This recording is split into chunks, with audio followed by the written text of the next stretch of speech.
এই সম্পর্ক হল গুরু এবং শিষ্যের। গুরু হলেন ধনুকের সেই প্রত্যঞ্চার মতো, যিনি নিজেকে পেছনে রেখে শিষ্যকে তার গন্তব্যের দিকে এগিয়ে দেন, তাকে নিজের লক্ষ্য ভেদ করতে দেন, আর সর্বদাই কঠোর হয়ে থাকেন যাতে শিষ্য কখনোই নিজের লক্ষ্যচ্যুত না হয়।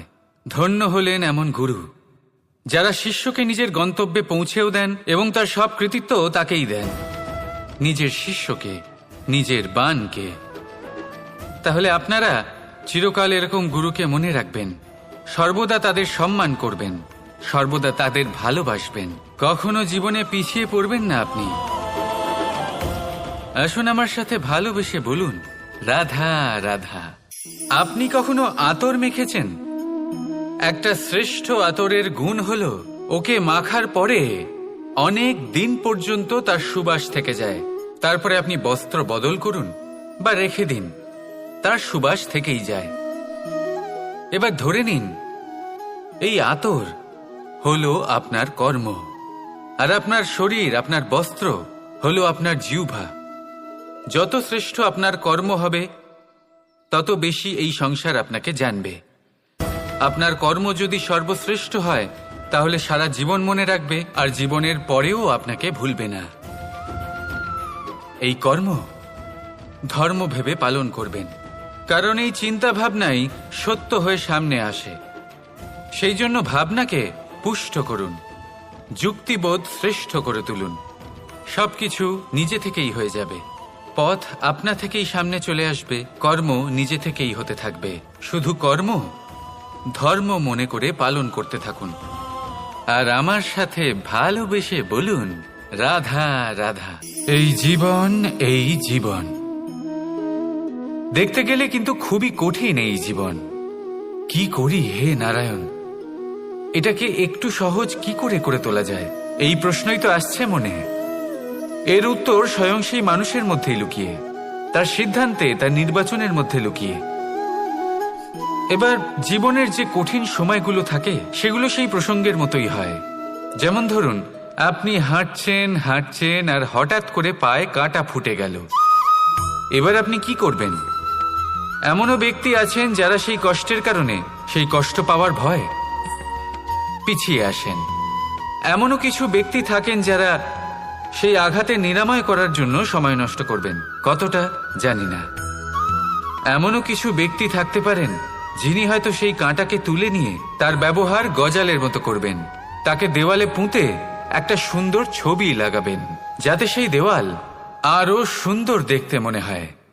এটাই জীবনের সাথেও হতে পারে। এবার দেখুন, জীবন হলো কঠিন নাকি অত্যন্ত কঠিন সেটা গুরুত্বপূর্ণ নয়, সেটাকে সরল করার জন্য আপনি কি করছেন সেটা গুরুত্বপূর্ণ। জেনে রাখুন, আমরা সবাই মরণশীল, আমাদের সবার মৃত্যু হবে, প্রত্যেককেই এক না একদিন অবশ্যই মরতে হবে। এবার যখন সেটা হতেই চলেছে, তাহলে ভয় কেন পাব, চিন্তা কেন করব? দুশ্চিন্তা করলে কি এর সমাধান হয়ে যাবে? কখনোই নয়। যা প্রারব্ধ তা হবেই। তাই জীবন এই কিছুক্ষণ আপনাকে বাঁচার জন্য দিয়েছে, তা বাঁচতে শুরু করে দিন। জীবনে যা পরিস্থিতি আসুক তা ধন্যাত্মক দৃষ্টিভঙ্গি দিয়ে দেখা শুরু করুন।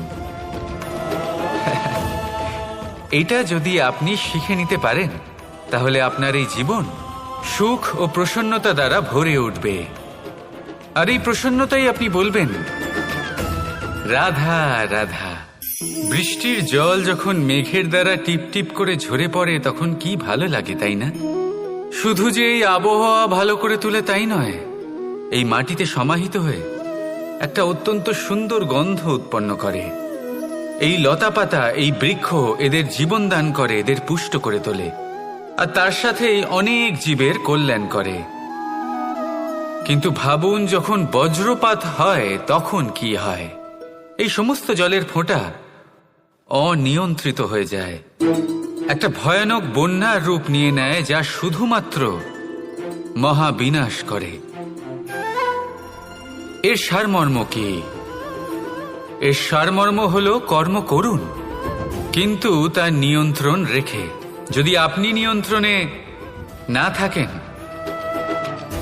তাহলে আপনিও জীবনরূপী এই বর্ষার পরিবর্তে ভয়ানক বন্যার রূপ ধারণ করবেন।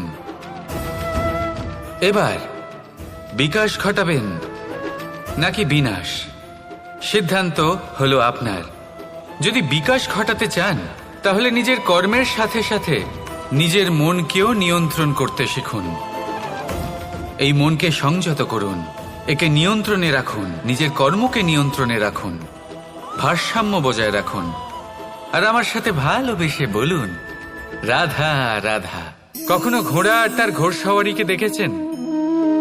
ঘোড়ার ডান এবং বাম দিকে যেন একটা পর্দা লাগানো থাকে। তার কারণ কি? যাতে ঘোড়া অন্য কোনো দিকে দেখতে না পায়, শুধুমাত্র সামনে দেখে আর সেই দিকেই এগোতে থাকে। বলতে গেলে এটা খুব সাধারণ ব্যাপার, কিন্তু এর পেছনে খুব বড় এক বিজ্ঞান লুকিয়ে রয়েছে। আপনি যদি জীবনে নিজের লক্ষ্যে পৌঁছতে চান তাহলে আপনাকে এদিক ওদিক তাকানো বন্ধ করতে হবে, শুধু সামনে নিজের লক্ষ্যের দিকে তাকিয়ে থাকতে হবে। তখনই জীবনে সাফল্য লাভ করবেন। ঘোড়া তো শুধুমাত্র এক পশু, তার উপরে লাগাম পরাতে হয়, চোখের ডান এবং বাম দিকে পর্দা পরিয়ে দেওয়া হয়।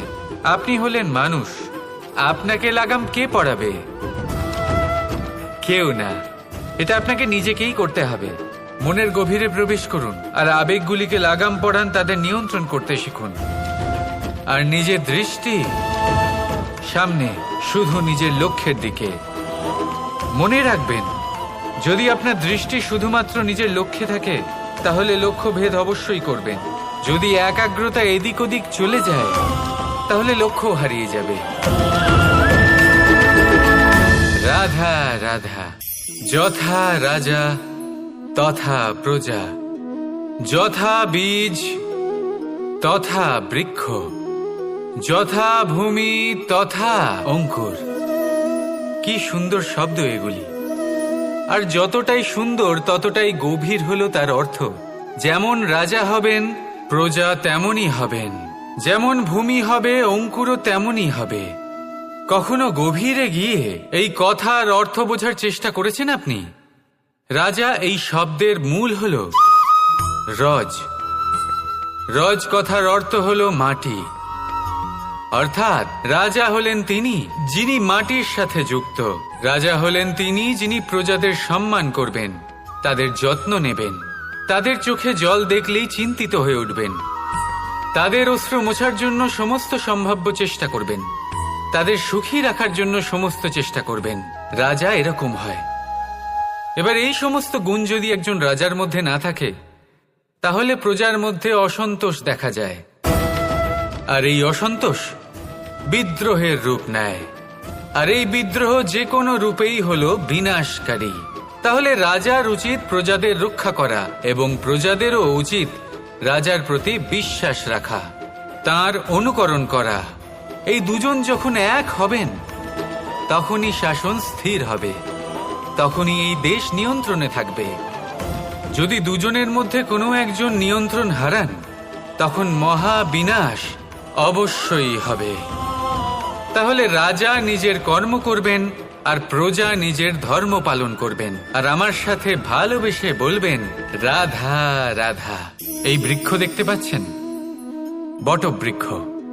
এই সংসারের সব থেকে বড় বৃক্ষের মধ্যে অন্যতম। কি না করে এই বৃক্ষ? অনেক বছর ধরে বেঁচে থাকে এই বৃক্ষ। এই বৃক্ষ সর্বদাই বাড়তে থাকে। কত পশু পাখিদের এই বৃক্ষ আশ্রয় প্রদান করে। পথ চলতি পথচারীদের এই বৃক্ষ ছায়া প্রদান করে, আশ্রয় প্রদান করে, বিশ্রাম করার জায়গা দেয়, শীতল ছায়া দেয়। বটবৃক্ষ সংসারের সব থেকে বড় বৃক্ষদের মধ্যে একটা বৃক্ষ। এই বৃক্ষের বীজ সর্ষে দানার থেকেও ছোট হয়, কিন্তু তা মাটির মধ্যে সমাহিত হয়ে যায়, নিজের খোলসকে ভেঙে প্রথমবার অঙ্কুরিত হয়। আর তারপরে আস্তে আস্তে আস্তে একটা ছোট্ট বীজ একটা বিশাল বটবৃক্ষে পরিণত হয়। জীবনে যদি সাফল্য পেতে চান তাহলে এইভাবেই এগোতে হবে। ছোট ছোট পদক্ষেপের দ্বারা এই পথ চলা শুরু করতে হবে।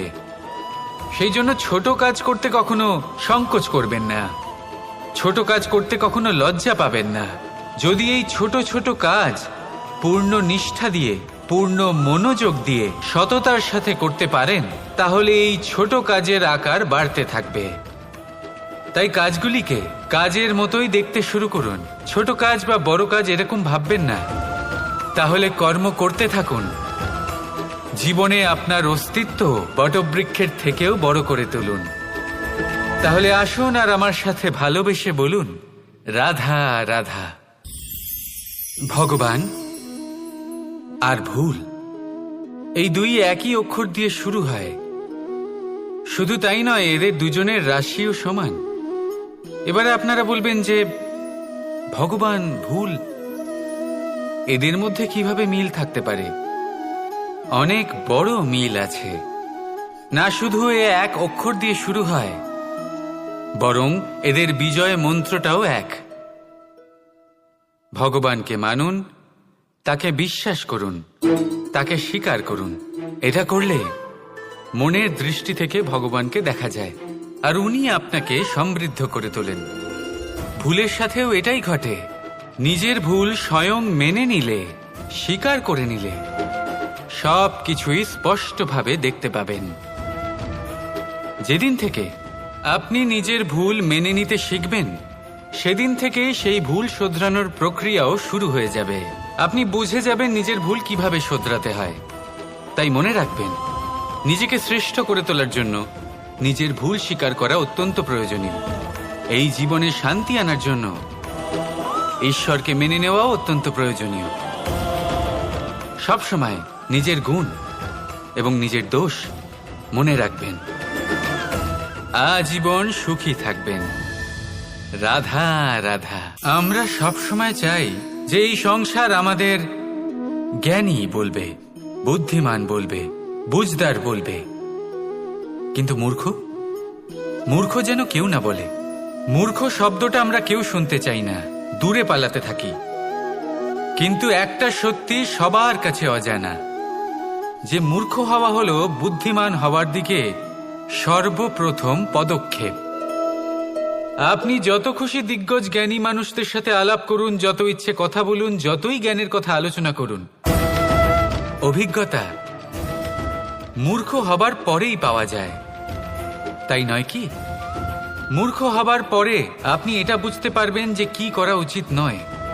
জ্ঞানী ব্যক্তি আপনাকে এটা বলবেন যে কি করা উচিত। আর এই সংসারে কি করা উচিত তার থেকেও অনেক বড় জ্ঞান হলো কি করা উচিত নয়। সেই জন্য সব সময় মনে রাখবেন, আপনার করা কিছু ভুল, আপনাকে যদি কেউ মূর্খ বানিয়ে থাকে, ছল চাতুরি করে থাকে, তাহলে কোনো ব্যাপার নয়। এটা শেষ পর্যন্ত আপনাকে আরো বুদ্ধিমান করে তুলবে। এই মুহূর্তে ধন্যাত্মক থাকুন। এই সংসার আপনাকে অবশ্যই জ্ঞানী বলবে। রাধা রাধা। আপনি কি কখনো একজন মালিকে একটা বাগানের যত্ন নিতে দেখেছেন? যদি কখনো একটা গাছে উই ধরে যায়, মালি তখন শুধু সেই গাছের নয়, সমস্ত বাগানের চিকিৎসা করায়। আপনারা হয়তো বলবেন, এ কেমন মূর্খতা?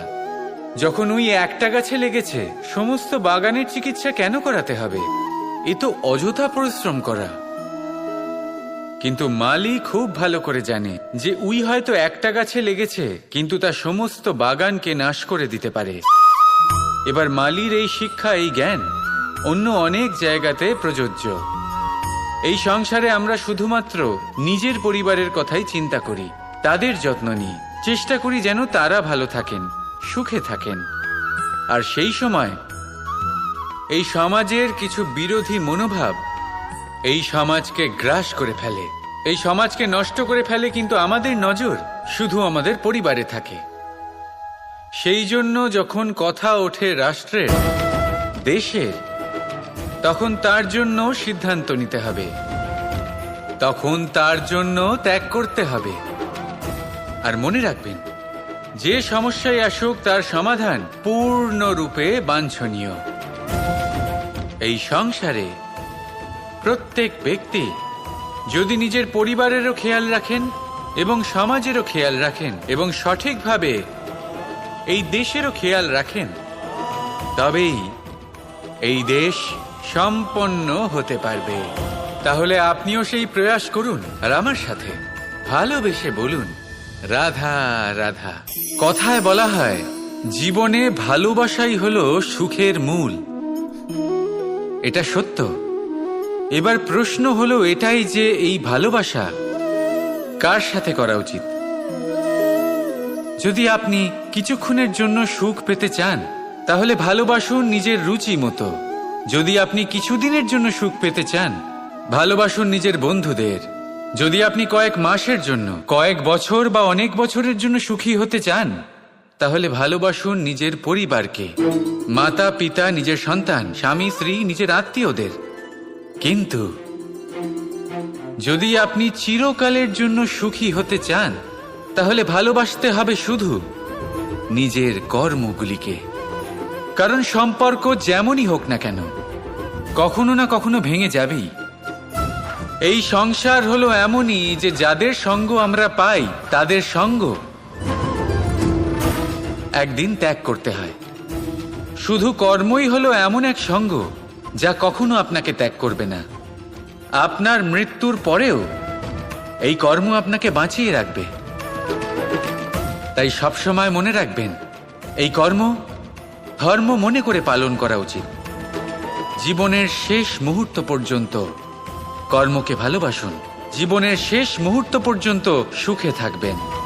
আর আমি তো সবসময় বলি, শুধু কর্ম করতে থাকো, ফলের চিন্তা করো না।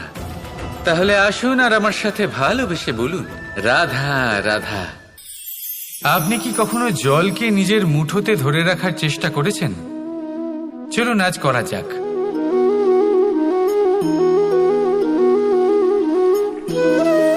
যদি আপনি নিজের মুঠো জোরে বন্ধ করেন জল ধরে রাখতে পারবেন না। যদি আপনি তাকে এমনি বইতে দেন তাহলে ও নিজের পথ নিজেই করে নেবে আর আপনার হাতেও থেকে যাবে। আমাদের জীবনও হলো কিছুটা এরকম, জলের মতো। নিজের পথ নিজেই করে নেয় এই জীবন। প্রত্যেক সমস্যার সমাধান নিজেই করে নেয় এই জীবন। তাই জীবনে যখন কোনো পরিস্থিতি আমাদের প্রতিকূল হয়ে থাকে, কিছুই হয়তো আমরা বুঝতে পারছি না, কিছুই যখন বসে থাকে না, তখন আমরা হতাশ হয়ে পড়ি, নিরাশ হয়ে পড়ি। আর এটাই করা উচিত নয়।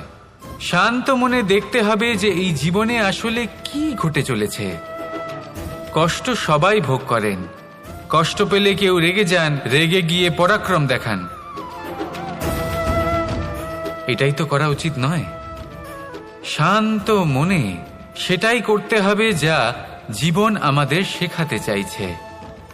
জীবন আমাদের সব শিখিয়ে দেবে, শুধু মনে রাখবেন কখন প্রয়াস করতে হবে আর কখন আমাদের প্রতীক্ষা করতে হবে সেটা আগে আপনাকে বুঝতে হবে। তাহলে আসুন আমার সাথে ভালোবেসে বলুন, রাধা রাধা। অনেক ব্যক্তির মনে একটা প্রশ্ন জাগে আমাকে আর রাধাকে নিয়ে। বলেন যে না আমি আর রাধা একসাথে থাকি, না আমাদের বিয়ে হয়েছে, আমি এখানে দ্বারকাতে, ও ওখানে বর্ষনাতে, তাও এত ভালোবাসা কি করে? এ কেমন সম্পর্ক? আমি তাদের একটা সহজ কথা বলতে চাই। আপনি কখনো আয়নার দিকে দেখেছেন? নিজের দুই চোখের দিকে তাকিয়ে জিজ্ঞাসা করুন, এই দুই চোখ একসাথে কেন বন্ধ হয়, একসাথে কেন খোলে, একসাথে কেন ঘুমোয়, একসাথে কেন কাঁদে? আজীবন কোনো এক মানুষের সাথে সম্পর্ক রাখা অবশ্যই সম্ভব, তাদের সাথে দেখা না করে। আমার আর রাধার ভালোবাসাও কিছুটা এরকমই, আর কিছুটা এরকমই হয় ভালোবাসা দুই নয়নের মতো, যারা কখনোই মিলিত হবে না কিন্তু চিরকালের জন্য একসাথে জুড়ে থাকবে। এই অনুভূতি নিঃস্বার্থ হয়, আর এই নিঃস্বার্থ ভালোবাসা আপনাকে আনন্দের পথে অগ্রসর করে। জীবনে সবসময় নিঃস্বার্থভাবে ভালোবাসুন, শুধুমাত্র আনন্দই পাবেন। তাহলে আসুন আমার সাথে নিঃস্বার্থভাবে ভালোবেসে বলুন, রাধা রাধা। বাজ পাখিকে পক্ষীরাজ বলা হয়। বাজের আয়ু হলো মোটামুটি 70 বছর। এবার 40 বছর হতে হতেই ওদের পালক লম্বা এবং ভঙ্গুর হয়ে যেতে থাকে, ঠোঁট বেঁকে যায়, ডানা ভারী হয়ে যায়, অর্থাৎ আগের মতো উড়তে পারে না, সেই শক্তি থাকে না। এবার সেই বাজ কি করবে? বাজ সব থেকে কঠিন নির্বাচন করে, নির্বাচন নিজের পুনর্স্থাপনার। সর্বপ্রথম একটা বিশাল পর্বতে যায়, একান্তে নিজের এক বাসস্থান তৈরি করে, আর তারপরে পাথরের সাথে নিজের ঠোঁট বারবার আঘাত করতে করতে সেই ঠোঁট ভেঙে ফেলে। তারপরে সে অপেক্ষা করে সেই ঠোঁট পুনর্নির্মাণ হওয়ার। তারপর সেটাই করে নিজের পালকের সাথে। তারপরে নিজের ডানা থেকে এক এক করে ভারী পালকগুলো ছিঁড়ে ফেলে দেয়। আর তারপর 150 দিনের এই যন্ত্রণা সহ্য করার পরে ও ফিরে পায় নিজের ওড়বার অনন্য ক্ষমতা, সেই শক্তি। আর তারপরে ও জীবনের পরবর্তী 30 বছর বাঁচে। কি বুঝলেন আপনি? যদি ইচ্ছে শক্তি থাকে তাহলে একজন দুর্বলও শক্তিশালী হতে পারে। আপনিও এটাই করুন, নিজের অতীতের যন্ত্রণার বোঝাগুলিকে ত্যাগ করুন আর কল্পনার খোলা আকাশে উন্মুক্ত হয়ে উড়ে বেড়ান। নিজের পুনর্স্থাপনা করুন, তবেই সর্বশ্রেষ্ঠ হতে পারবেন। আর মনে রাখবেন, এই ছোট ছোট পদক্ষেপই বড় বড় শিখরে পৌঁছে দিতে পারে। তাহলে আসুন আর আমার সাথে ভালোবেসে বলুন, রাধা রাধা। বল, শক্তি, পরাক্রম এই সংসারের বিকাশের মূল। কিন্তু কখনো ভেবেছেন যে প্রকৃতি আমাদের এই বল, শক্তি, পরাক্রম কেন দিয়েছেন? যাতে আমরা জীবনে কারোর উদ্ধার করতে পারি, কাউকে সাহায্য করতে পারি, কারোর জন্য ভালো কিছু করতে পারি, কোনো গরিব অসহায় মানুষের জন্য কিছু করতে পারি। এই বল, এই শক্তির সদ্ব্যবহার করতে পারি। কখনো দেখেছেন এমন মানুষ যার কাছে অসীম শক্তি আছে কিন্তু তার সাথেই অসম্ভব অহংকারও রয়েছে, যিনি নিজেকে সর্বশ্রেষ্ঠ বলে মনে করেন, খারাপ কাজও করেন। আপনি দেখবেন প্রকৃতি এবং মানুষ তাকে ভাঙতে সর্বদা চেষ্টা করেন।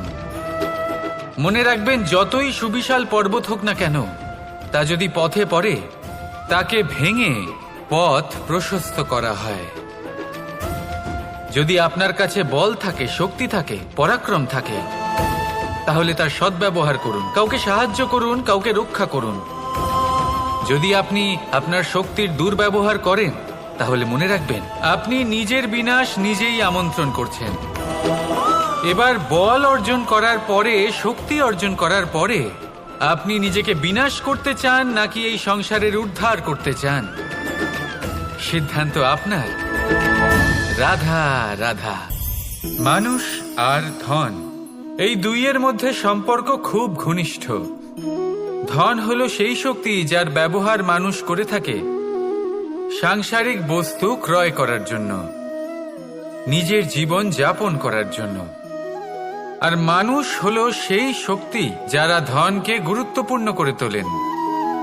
এবার একটা কথা বলি, ব্যবহার করা উচিত ধনকে আর ভালোবাসা উচিত মানুষকে। এটা বেশিরভাগ মানুষই বোঝেন না। মানুষ এখানেই সব থেকে বড় ভুল করে বসেন। তারা ভালোবাসেন ধনকে আর ব্যবহার করেন মানুষকে। এ হলো অনুচিত। দেখুন, আপনি একটা সূচের দ্বারা যুদ্ধ করতে পারবেন না, আর কোনো তলোয়ার দ্বারা বস্ত্র সেলাই করতে পারবেন না, তাই না? কোনটা কিসের জন্য হয় সেটা বোঝা অত্যন্ত জরুরি। আপনিও সঠিক দিকে অগ্রসর হন। মানুষকে ভালোবাসুন আর ধনকে ব্যবহার করুন। যদি আপনি মানুষকে ব্যবহার করেন, তাহলে আপনি ভালোবেসে ফেলবেন ধনকে। আর এই ভালোবাসা ধীরে ধীরে পরিণত হবে লোভে, আর ধীরে ধীরে এটা আপনাকে বিনাশ করে দেবে। তাহলে সমস্ত মানুষকে ভালোবাসুন আর এইভাবে ভালোবেসে বলুন, রাধা রাধা। সাফল্য কে না চান? সাফল্য লাভ করার, শিখরে পৌঁছানোর আলাদাই একটা আনন্দ রয়েছে। আর আপনজনদেরও কে না চান? প্রত্যেক মানুষ চান যেন জীবনে তার কোনো আপনজন থাকে, যারা সবসময় তাদের সাথে থাকবে, কারণ আপনজনের সাথেই তো সাফল্যের আনন্দ সব থেকে বেশি পাওয়া যায়। কিন্তু আসলে কি হয়, অনেক সময় সাফল্যের খোঁজে সেই পথে চলতে চলতে আমরা আপনদের থেকে দূরে চলে যাই। না চাইতেও দূরে চলে যেতে হয়, ওনাদের সাথে সময় কাটাতে পারি না। আর আমরা ভুলে যাই যে সাফল্যের আসল আনন্দ আপনজনদের সাথেই পাওয়া যায়। সফল হওয়ার পরে আপনদের সাথে দেখা হলে তাদের চোখে আমাদের জন্য যে আবেগ থাকে, যে সম্মান, যে প্রেম থাকে, সেটাই হলো আসল পুরস্কার। আমরা সেই কথা ভুলে যাই এবং একা হয়ে পড়ি। বেশিরভাগ সময় এটাই হয়, বেশিরভাগ সময় সফল মানুষগুলি একা হয়ে যান। এবার আপনি কি চান? আপনি অসফল হয়ে দিনগুলি একাকিত্বে কাটাতে চান, নাকি সফল হয়ে আপনজনদের সাথে আনন্দে থাকতে চান? সেই সিদ্ধান্ত আপনার।